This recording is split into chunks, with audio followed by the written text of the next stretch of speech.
کریم اللہ خان صاحب مولانا کریم اللہ خان صاحب کی بخاری شریف کی شرح ہے، اور ان کی شاگردوں کے اندر مولانا عثمان غنی صاحب رحمۃ اللہ علیہ کی شرح ہے بخاری شریف کی، اور مولانا تقی عثمانی صاحب کی ہے، مولانا فخر الدین صاحب کی ہے، اور آج بھی سلسلہ جاری ہے۔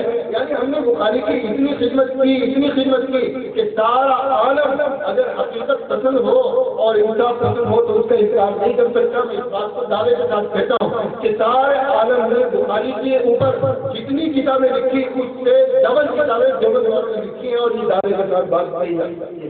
تو بخاری کا ہمارے نزدیک بہت بڑا مرتبہ ہے اور اس کا بہت بڑا مقام ہے۔ ہم نے اس کی خدمت کی ہے، ہم نے اسے اس کا مقام دیا ہے، اور ہم بخاری ہمارے سر کے اوپر ہے، ہم بخاری کے پاؤں کی دھول کے برابر ہوتے ہیں۔ ہم نے بخاری شریف کو بہت بڑا مانا ہے، امیر المؤمنین کی حدیث مانا ہے، حدیث کا امام مانا ہے۔ ہم نے بخاری کی قدر کی ہے، عظمت کی ہے، خدا جانتا ہے بخاری کی عظمت ہمارے دلوں کے اندر اس وقت جلوہ گر ہے۔ ہمارے دل بخاری کی عظمت سے بھرے پڑے ہیں، ہمارے دماغوں کے اوپر بخاری کا روگ آج تک مسلط ہے اور چھایا ہوا ہے، لیکن اس کے باوجود بھی کیا بخاری شریف امام بخاری رحمۃ اللہ علیہ ہر طرح کی غلطیوں سے اور ہر طرح کی خطاؤں سے پاک تھی؟ ان سے کبھی کوئی غلطی نہیں ہوئی۔ بخاری شریف انہوں نے لکھی ہے، اس کے اندر کوئی خطا نہیں ہوئی، کوئی کمی نہیں ہوئی۔ دیکھو آپ اگر سورہ یہ واللیل اذا یغشی یاد ہوگی، اس کے اندر ایک آیت ہے وما خلق الذکر والانثى، وما خلق الذکر والانثى، اس کے اندر آیت ہے۔ اب آپ حضرات دیکھیں کہ یہی آیت بخاری شریف کے اندر تھی، بخاری شریف کے اندر صفحہ وہ نوٹ کر کے لائے تھے، وہ مل نہیں رہے تھے، صفحہ 743 پہ، دوسری جلد کے صفحہ 743 پہ بخاری شریف کے اندر بھی یہ روایت ہے، اور یہ آیت موجود ہے۔ امام بخاری نے اس آیت پر ذکر کیا ہے والذکر والانثى، وما خلق چھوڑ دیا والذکر والانثى۔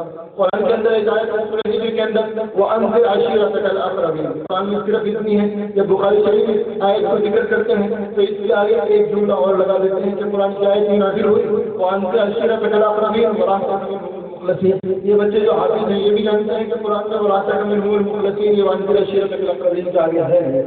یہاں خطا ہو گئی، غلطی ہو گئی، اور بھی بہت ساری جگہوں کے اوپر امام بخاری رحمۃ اللہ علیہ غلطیاں ہوئی۔ مفتی صاحب نے بھی ایک واقعہ کی طرف مختصر اشارہ کیا تھا کہ ایک محدث ہے امام دارقطنی رحمۃ اللہ علیہ، امام دارقطنی رحمۃ اللہ علیہ بہت بڑے درجے کے محدث ہیں اپنے زمانے کے۔ امام دارقطنی نے بخاری شریف کے اوپر 150 اعتراض کیے ہیں کہ بخاری شریف کے اندر 150 غلطی، 150 غلطیاں ایک محدث کر رہا ہے، ہم سے نہیں کر رہا ہے، کوئی جوبندی نہیں کر رہا ہے، ایک محدث کے مقابلے میں ہے۔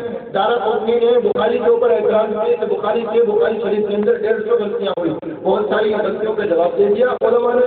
ابن حجر نے بہت ساری غلطیوں کا جواب دے دیا، لیکن کہیں ابن حجر بھی یہ کہہ دیتے ہیں کہ اس مسئلے میں جواب دینے میں بس کی بات نہیں، یہاں دارقطنی کی بات نہیں ہے، بخاری کی غلطی ہوئی، وہ بھی ہاتھ کھڑے کر دیتے ہیں۔ تو بخاری شریف کو ماننے کا مطلب یہ ہے کہ بخاری شریف کو خطا سے اور ہر طرح کے عیب سے، ہر طرح کے نقص سے پاک مان دیا جائے۔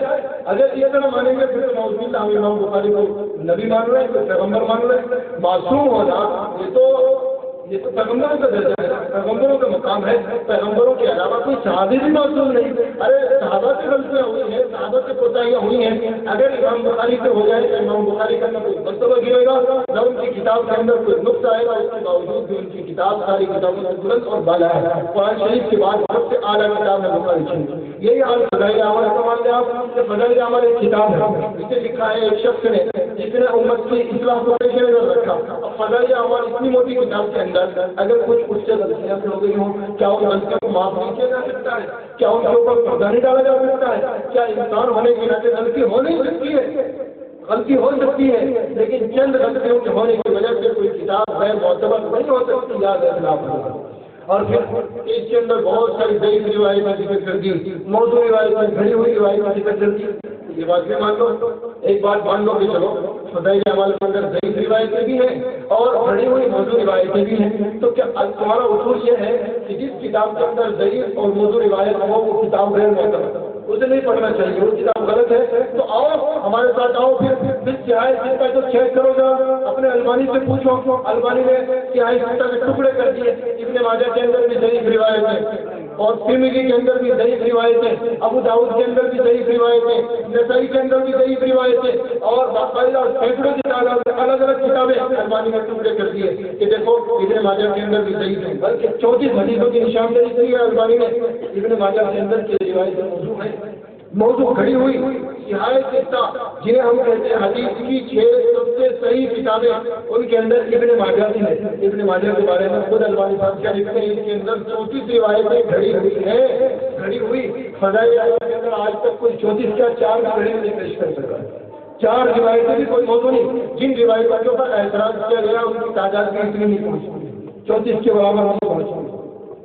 تو جب ابن ماجہ کے اندر 34 روایتیں موضوع اور سینکڑوں کی تعداد میں ضعیف، اس کے باوجود بھی ابن ماجہ جائز قصہ میں داخل ہے، تو فضائل اعمال